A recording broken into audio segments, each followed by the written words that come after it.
Makasarili, mapagmataas, matapobre, mapanglait, mapangmaliit, mapagimbot. Iniiwasan, kinaiinisan, kinatatakutan, kinasusuklaman. Saan siya dadalhin ng kanyang kasakiman? Makakahanap ba siya ng katapat? Paano titiklop ang isang makapangyarihang kagaya ni Kelsey Lee? Ito ang kwentong inyong matutunghayan sa videong ito. Pero bago ang lahat, don't forget to hit the subscribe button, pati na rin ang notification bell para lagi kayong updated sa mga bago pa nating pasabog na mga video sa mga susunod na araw mga parikoy. Kung handa na kayo, umpisahan na natin in 3, 2, 1.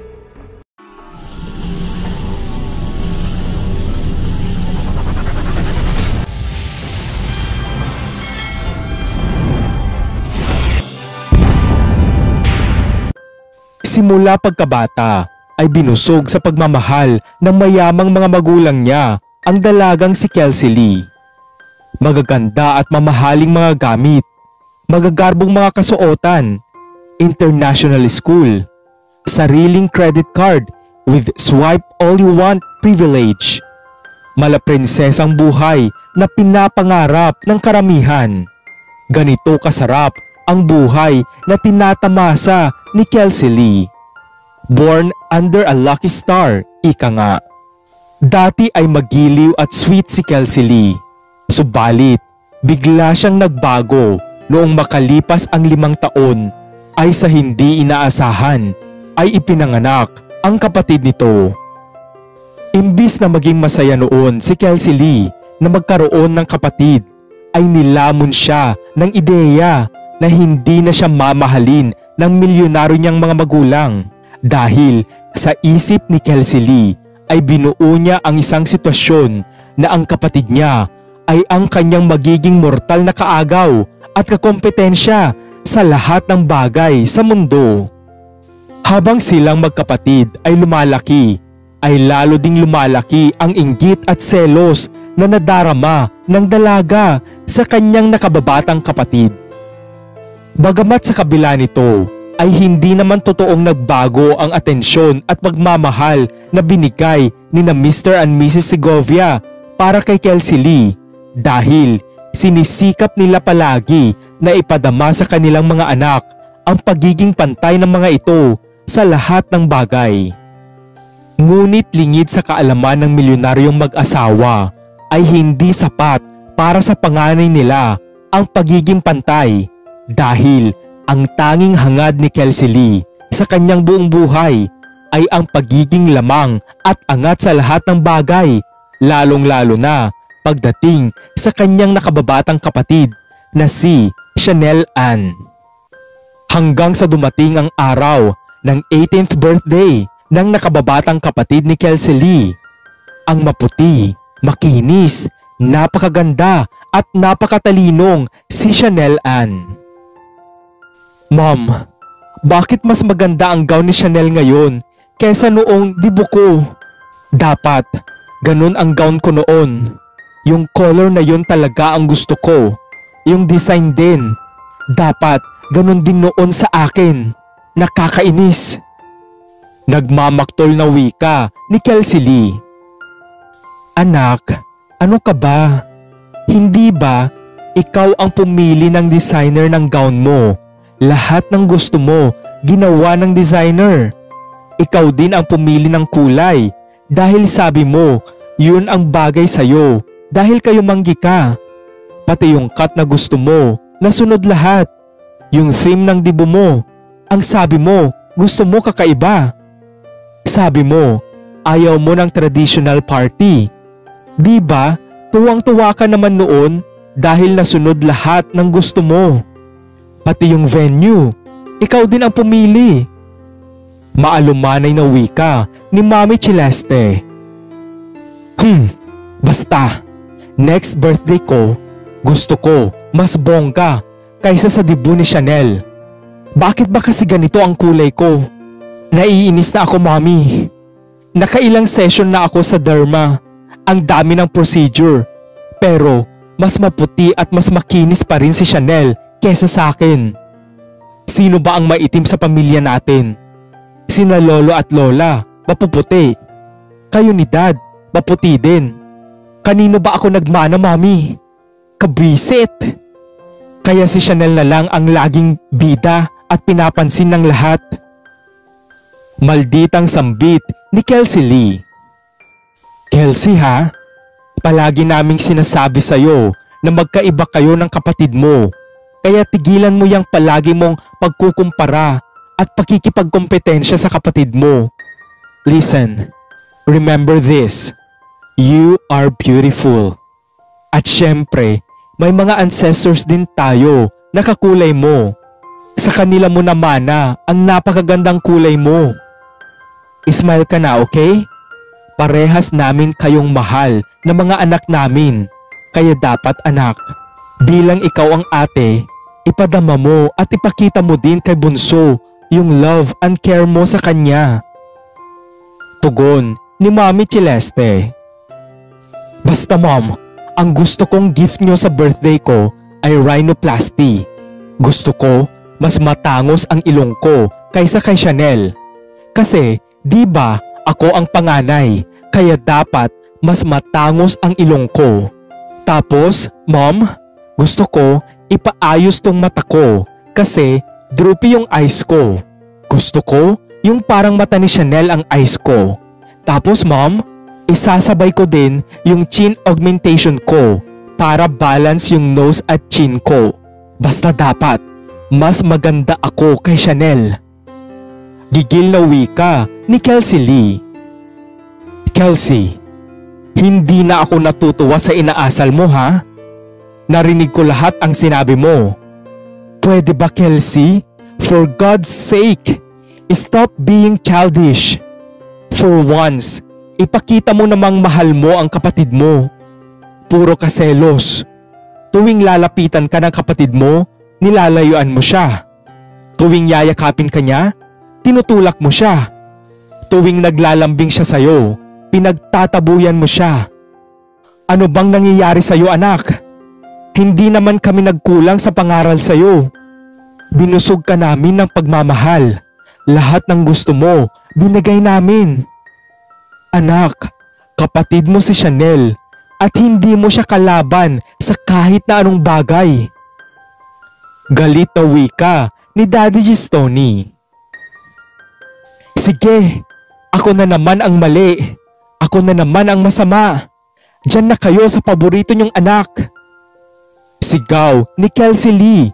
Sabay mabilis itong umalis at nagkulong sa kanyang kwarto. At dumating na ang gabi na pinakihihintay ni Chanel, ang kanyang most anticipated na debut of the year. Subalit, nagkagulo ang lahat nang sa hindi malamang kadahilanan ay biglang nawala ang gown na isusuot ni Chanel sa kanyang debut. Mommy, Daddy, yung gown ko, nawawala. Umiiyak na wika ni Chanel. Subalit habang nagkakagulo ang lahat sa pagkawala ng gown ni Chanel at habang abala sila sa paghanap, ay palihim namang tumatawa si Kelsey Lee na tila walang pakialam at napakasaya pa sa pangyayari. Kelsey, anong nakakatawa? Nakita mo ba ang gown ng kapatid mo? Mahinahong tanong ni Mami Celeste. Ayan, ako na naman. Yan tayo eh. Bakit ba ako na lang palagi ang sinisisi nyo pag may nangyari? Malay ko ba dyan? Pakialam ko. Pabalang na sagot ni Kelsey Lee. Kelsey, bastos ka ah. Ang ayos-ayos ng tanong ng mami mo? Ano bang nangyayari sa'yo? Alam mo, nagsisisi ako na... Maiksing wika ni Daddy Gistoni dahil pinigilan na siya ni Mami Celeste. I hate you both. Hindi nyo ako mahal. Si Chanel lang ang mahal nyo. I hate you all. Sigaw muli ni Kelsey Lee. Ngayon talaga, Kelsey? Ngayon ka nagkakaganyan? Sa mismong araw ng dibu ng kapatid mo? You are unbelievable. Talagang gusto mong sirain ang party ng kapatid mo? Palalagpasin kita ngayon, Kelsey, dahil ayaw kong masira ang party ng kapatid mo.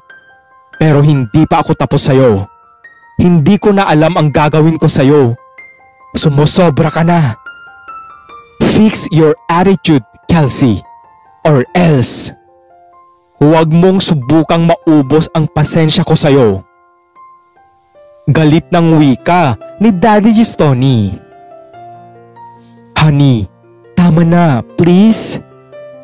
Naluluha ng wika ni Mami Celeste. Ma'am, sir, mag-ready na po kayo. Ready na po si Miss Chanel. Ang ganda po niya. Bagay na bagay po sa kanya yung gown niya. Masayang wika ng kasambahay. Talaga? Nahanap na yung gown niya? Okay then, pupuntahan namin siya ngayon. Thank God. Salitang wika ni Gistoni at Celeste. What? Paano nangyari yun? Pabulong na wika ni Kelsey Lee. Anong sabi mo, Kelsey? Wika ni Gistoni. Tara na, honey. Kelsey, anak, mag-ready ka na din. Ikaw na ang susunod na aayusan nila pagkatapos ng kapatid mo. Sunod naman na wika ni Celeste. Pagdating nila sa dressing room ay napaluha ang milyonaryong mag-asawa dahil sa natuklasan nila. You are so stunning, anak. Nakangiting wika ni Celeste. Napakaganda ng prinsesa namin. Pero teka, saan nyo nahanap yung gown? Wika ni Daddy Gistoni. Dad, okay na po. Hindi na po importante yan. Ang mahalaga po ay suot ko na yung gown ko. Nakangiting sagot ni Chanel Ann.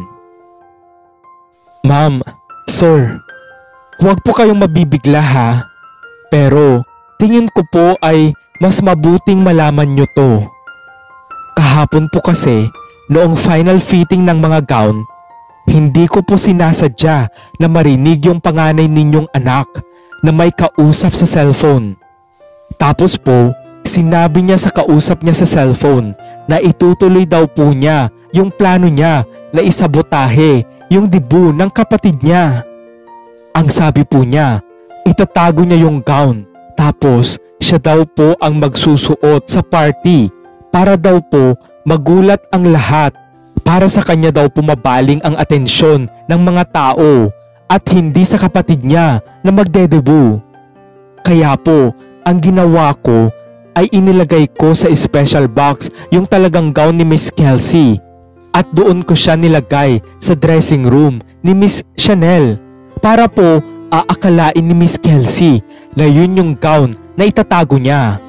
Tapos, yung totoong gown po ni Miss Chanel ay inilagay ko na lang po kanina noong nakasiguro na po akong nakalayo na si Miss Kelsey sa dressing room ni Miss Chanel. Paliwanag ng designer ng gown. Dahil ayaw nilang lahat na masira ang napakahalagang gabi para kay Chanel Ann, ay pinalagpas na lang muna nila ang ginawa ni Kelsey Lee.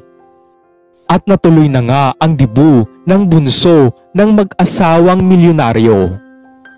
Namangha ang lahat sa sobrang ganda ni Chanel Ann sa gabing iyon. At lalo pang humanga ang lahat noong magkasama na sila ng kanyang napakagwapo din na escort, ang kanyang boyfriend. Ang lalaking pinapangarap din ng mga kababaihan, ang anak ng mga kilalang business tycoon sa bansa, si Tyrone James. Perfect match kung ituring ng lahat na nasa party ang magkasintahan. Kaya naman nabalot ng kilig ang buong venue sa oras na iyon. Ngunit lingid sa kaalaman ng lahat ay matagal nang may gusto si Kelsey Lee sa binata at wala itong ibang hinangad na maging boyfriend kung hindi si Tyrone James lamang. Subalit mas lalo pang tumindi ang bugso ng damdamin ni Kelsey Lee para sa binata dahil sa kagustuhan din nitong agawin ang lahat na mayroon ang kapatid niya at kasama na doon ang kasintahan nito.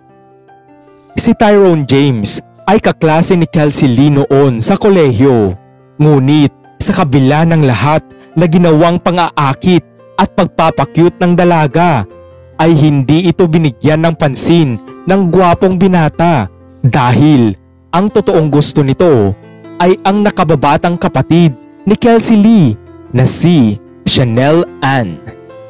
Hanggang sa niligawan na nga ni Tyrone James si Chanel Ann, kaya palaging dumadalaw noon ang gwapo at mayamang binata sa tahanan nila na labis namang dumurog sa puso ni Kelsey Lee. Ngunit mas lalo pang nawasak ang mundo ni Kelsey Lee noong makalipas ang 1 taon ay ipinakilala na nga ni Chanel Ann si Tyrone James sa kanilang pamilya bilang kanyang kasintahan. Dahil dito ay mas lalo pang tumindi ang selos, inggit at galit na naramdaman ni Kelsey Lee sa kanyang nakababatang kapatid. Dahil sa napakasamang ugali ni Kelsey Lee ay walang nagkakagusto sa kanya. Bukod sa napakadali lang para sa malditang dalaga na magbitaw ng mga masasakit at mapanglait na salita, ay tila napakadali din para sa kanya na magbitaw ng sampal at manakit ng iba. Maging ang kanilang mga kasambahay ay panay-panay na rin ang mga reklamo kay Kelsey Lee dahil sa magaspang na pag-uugali nito. Palaging paninigaw, pamamahiya, pagmumura at pananakit sa mga ito, lalo na kapag wala ang kanilang milyonaryong mga magulang. Kapag nakaharap ang mga magulang nila ay para siyang maamong tupa. Subalit kapag nakatalikod na ang mag-asawa ay inilalabas ng dalaga ang mahabang sungay nito. Matapos ang birthday party ni Chanel Ann ay nagsipag-uwian na ang mga bisita at nagpapaalam na rin ang kasintahan nito para umuwi. Subalit habang nag-uusap sina Chanel Ann at Tyrone James sa pool area ay nabigla ang dalawa nang biglang lumapit si Kelsey Lee at walang ano-ano'y hinatak niya ang binata palapit sa kanyang mukha at mabilis niya itong sinunggaban ng halik. Ngunit gamit ang kanyang buong lakas ay agad namang kumawala ang binata palayo sa desperada ng si Kelsey Lee. "What the heck, Kelsey? You're crazy!" Malakas na sigaw ni Tyrone James. "Babe, mabuti pa, umuwi ka na. Ako na ang bahala dito. Ingat, babe." Naiiyak na wika ni Chanel Ann. "Babe, please, it was nothing. Nakita mo naman na yung kapatid mo lang ang may gawa nun. I love you, babe.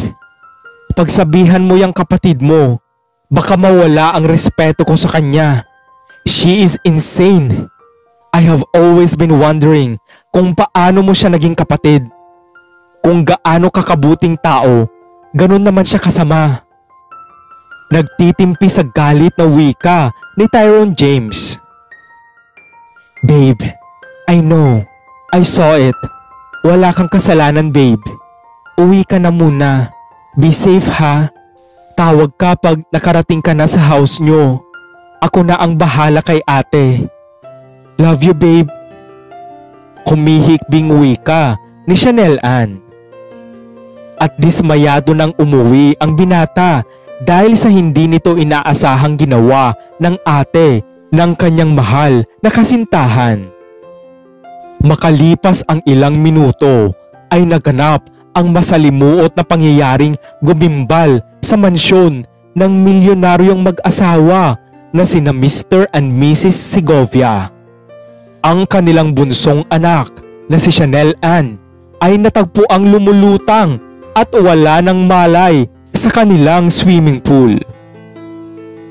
"Ma'am, sir, Diyos ko po, si Ma'am Chanel po, emergency po!" Salitang sigaw ng mga kasambahay sa mansyon. Dahil dito ay mabilis na tumakbo sina Mr. and Mrs. Segovia para alamin ang nangyari sa bunso nilang anak. "Anak, oh my God! Honey, si Chanel! Yaya, tawagin niyo yung driver! Dalhin natin sa ospital si Chanel! Bilis!" Umiiyak na sigaw ni Mommy Celeste. "Chanel, anak, lumaban ka! Gumising ka! Anak, huwag kang susuko! Hindi ka iiwan ni Mommy at Daddy!" Humahagulhol na mangwika ni Daddy Gistoni. At dali-dali na nilang dinala sa pinakamalapit na ospital ang kawawang si Chanel Ann. Ano ang nangyari kay Chanel Ann? Ito ba ay isang aksidente? Tinangkabang wakasan ng dalaga ang kanyang buhay dahil sa matinding depresyon? May kinalaman ba ang kasintahan nitong si Tyrone James? O di kaya ay ang atin nitong si Kelsey Lee ba ang may kagagawan nito sa kanya? Kinabukasan ay nagising mula sa mahimbing na pagkakatulog si Kelsey Lee. Ngunit laking pagtataka ng malditang dalaga dahil tila walang tao sa kanilang mansyon maliban sa kanya. "Manang, Yaya, Mameng, Lusing, Mang Dado, nasaan kayo? I'm hungry na. My gosh, ako ba pinagloloko nyo? Is this a prank? Mom, Dad, where are you all?" Mataray pero kabadong sigaw ni Kelsey Lee. Dahil dito ay hinalughog ng dalaga ang buong mansyon. Subalit wala ni isang tao ang naroon. Wala ang kanyang pamilya, driver at mga kasambahay. Paglabas ni Kelsey Lee sa kanilang garden ay biglang kumabog ng napakalakas ang kanyang dibdib dahil sa nakita niya. Mayroong dalawang tao na hindi nito kilala ang nakaupo at nakaharap sa kanilang swimming pool. Sino ang mga taong nakita ni Kelsey Lee? Paano sila nakapasok sa kanilang bakuran? Ano ang kinalaman nila sa pagkawala ng lahat ng tao sa mansyon? Ano ang pakay nila kay Kelsey Lee? Who the heck are you? Paano kayo nakapasok dito? Mga magnanakaw kayo, no? Mom, Dad, help! May magnanakaw dito. Holy God, nasan ba kayo? Yaya, Manang, Dado, palayasin nyo ang mga magnanakaw. Oh my gosh, help! Malakas na sigaw ni Kelsey Lee. Ngunit sa kabila ng malalakas na sigaw ng dalaga ay walang lumalabas na kahit na sino mula sa mansyon para tulungan siya. Hoy, kausap ko kayo. Ano, magnanakaw kayo? Kidnapper? Magsalita kayo. Ano, tititigan nyo lang ako? Ano bang gusto nyo? Multo ba kayo? Gosh, namamaligno ba ako? Nananaginip ba ako? Am I dreaming? Ano bang nangyayari sa akin? Gulong-gulong wika ni Kelsey Lee. Nawindang ang buong pagkatao ng dalaga nang bigla na lang siyang sinampal ng lalaki na hindi niya kilala. Bastos ka! Bakit ka naging halimaw? Bakit ka naging masamang tao? Galit na wika ng lalaking hindi kilala na si Eugenio. Sabay malakas na sampal ang pinakawalan nito sa mukha ni Kelsey Lee na naging dahilan upang matumba ito sa gilid ng swimming pool. Bakit ka naging mamamatay tao? Hindi ba sapat sa'yo ang lahat na mayroon ka? Namuhay ka ng marangya at busog sa pagmamahal. Pero paano mo nagawang gawin iyon kay Chanel Ann? Naluluhang wika ng hindi kilalang babae na si Epifania.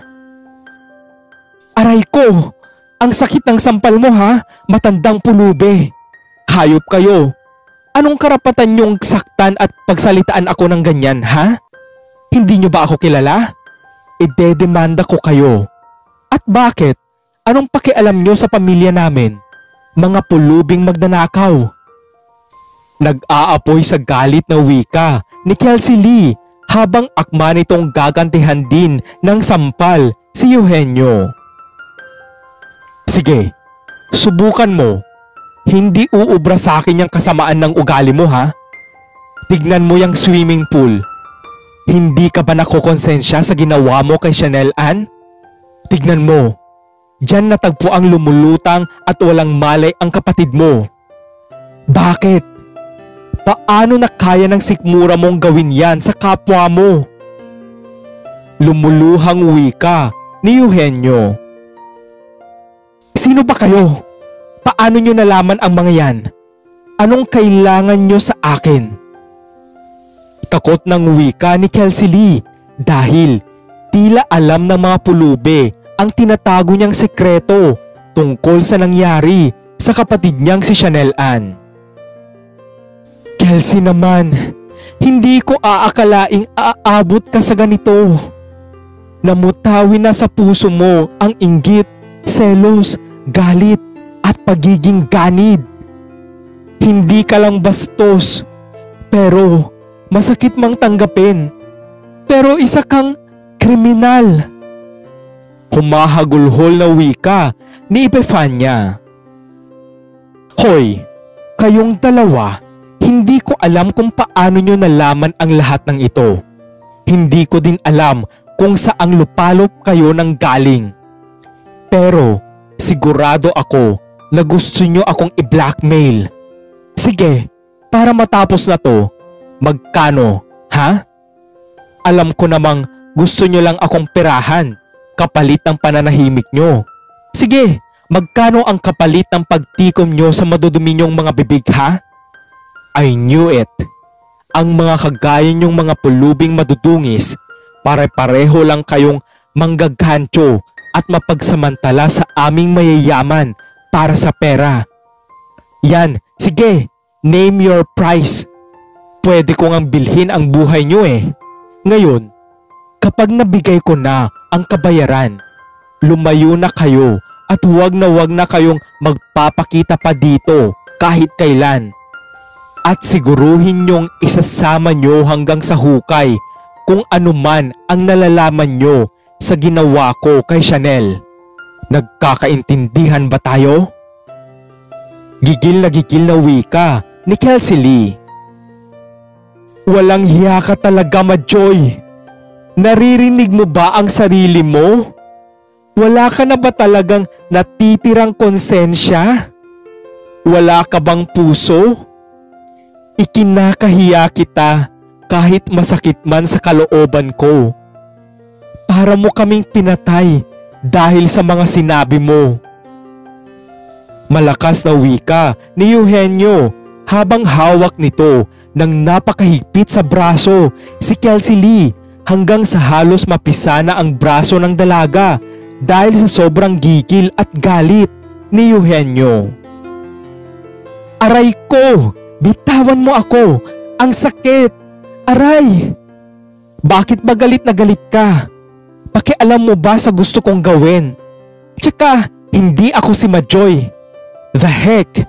My name is Kelsey Lee. Sabi ko na nga ba eh, wrong address kayo. Walang nakatirang Majoy dito. Layas! Umalis kayo dito or else tatawag ako ng pulis. Lakas ng tama nyo, pumunta kayo dito na galit tapos ibang tao naman pala ang kailangan nyo. Majoy, yuck, ang bantot ng pangalan ha, so cheap, kagaya nyong mga pulubi kayo. Idedemanda ko kayo. Malakas na wika ni Kelsey Lee. Majoy, anak, tama na. Iuuwi ka na namin. Itigil mo na yang mga hindi magandang ginagawa mo. Umiiyak na wika ni Epifania. Bitawan mo ako, kadiri ka. Pwede ba? Hindi ako si Majoy. Kelsey Lee ako. Sino ba yung Majoy na yan? Mga baliw kayo. Help! Yaya! Manang! Nasaan kayo? Guard! Dad! Mom! Tulungan niyo ako dito! May mga baliw na pulubi dito! Sumisigaw na wika ni Kelsey Lee. Enough, Kelsey. Tumahimik ka. Tama lahat ang narinig mo. Ikaw si Majoy. Yan ang totoo mong pangalan bago ka namin ampunin ng mami mo. Ang mga tinatawag mong pulubi, magnanakaw, madudumi, hampas lupa, ay ang mga totoo mong mga magulang. Sila sina Eugenio at Epifania. Mabuti na rin at sila mismo ang nakasaksi kung gaano kagaspang ang ugali mo. Dahil ibabalik ka na namin sa kanila. Hindi naman sana aabot sa ganito, Kelsey. Dahil mahal na mahal ka namin bilang tunay namin na anak. Kaso, muntikan mo nang patayin ang kapatid mo, ang tunay naming anak. Ayan, tignan mo ang nakuhang video mula sa CCTV dito sa garden area. Tignan mong mabuti, panoorin mong maigi kung paano mo itinulak si Chanel sa pool at kung paano mo siya inilublob hanggang sa mawalan siya ng malay. At ang bilis mong tumakbo palayo. Tapos sa side door ka dumaan para hindi ka namin makita? Kaya pala nagkulong ka sa kwarto mo noong nagkakagulo kami para itakbo sa ospital ang kapatid mo. Tapos ni hindi mo man lang siya nagawang dalawin o kamustahin man lang kung buhay ba o hindi si Chanel. Kelsey, alam mong may asthma ang kapatid mo. Bakit mo yun ginawa? Gusto mo talaga siyang mamatay? Ha? Alam mo, pasalamat ka at buhay ang anak namin.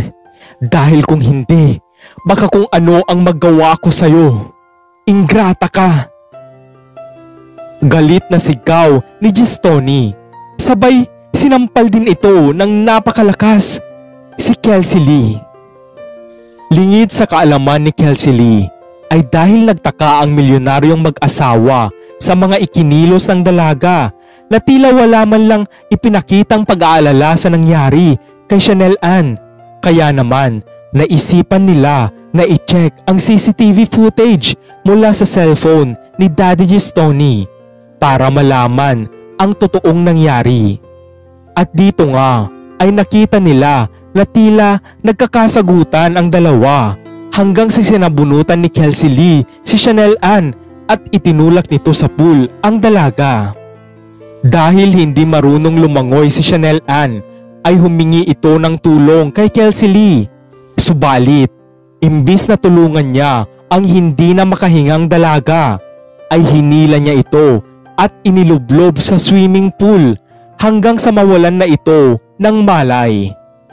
Dahil sa gulat at taranta niya sa kanyang nagawa, ay mabilis itong pumuslit at nagkulong sa kanyang kwarto habang palihim na tumatawa ng mag-isa dahil mas lumamang sa kanyang kaibuturan ang ideya na kapag namatay si Chanel Ann ay masusolo na niya ang kayamanan, pagmamahal at atensyon ni na Daddy Gistoni at Mommy Celeste at pati na rin ang kasintahan ni Chanel Ann na si Tyrone James na matagal na niyang pinagnanasahan.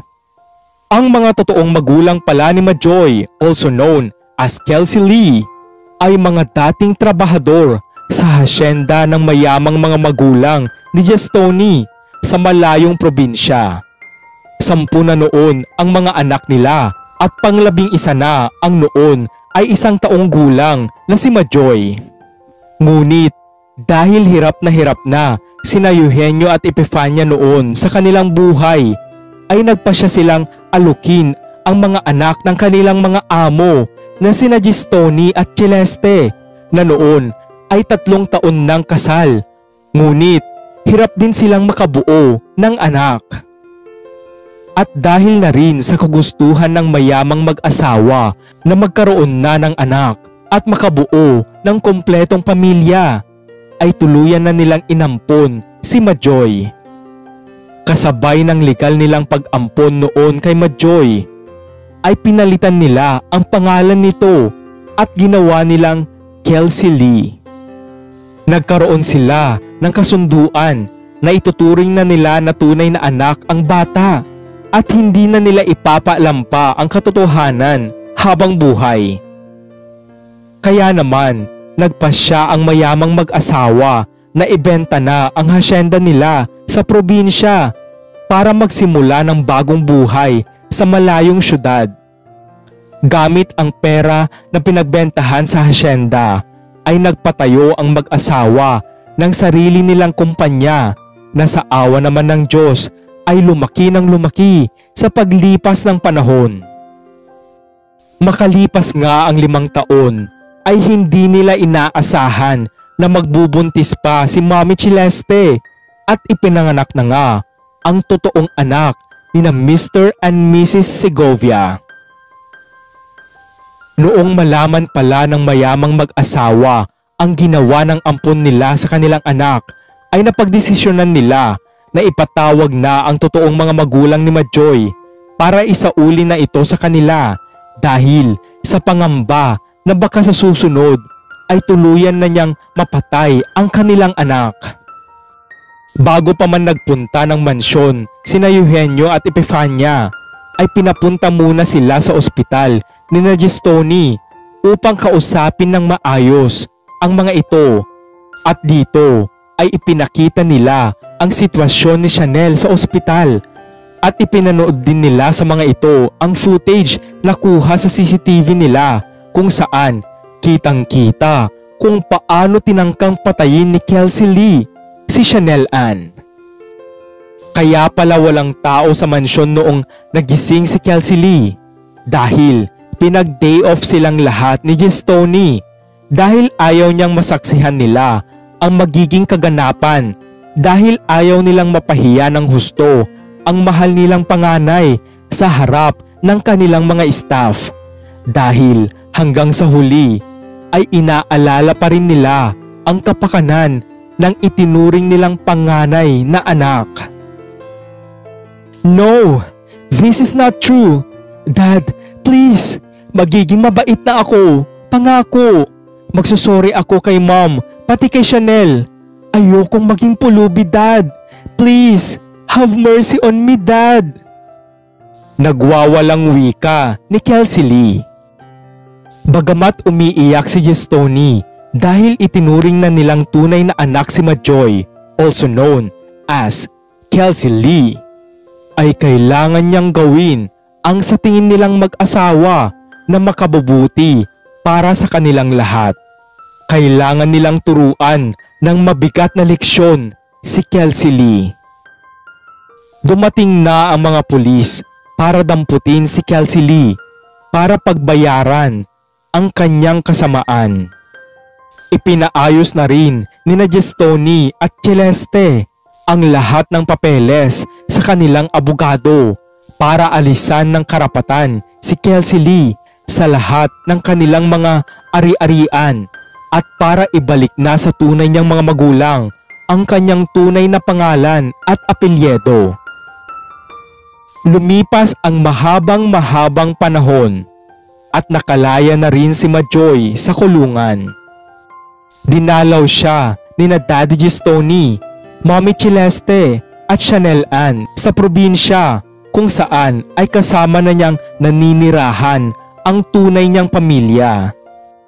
Noon ay nadatnan nilang nagtatanim sa bukid si Majoy.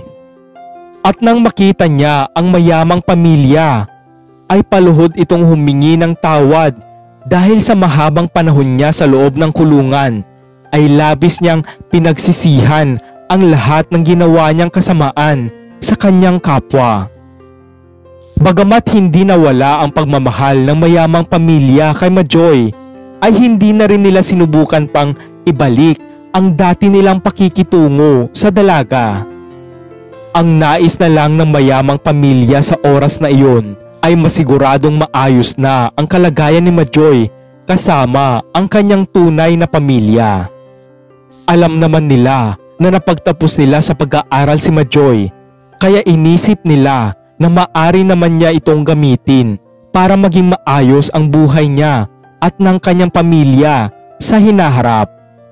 Salamat muli mga pare koy. Kung nagustuhan nyo ang videong ito ay wag na kayong mahiya na magbigay ng isang like.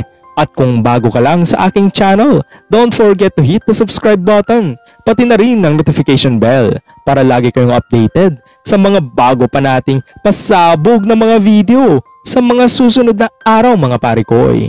Hanggang sa muli, salamat!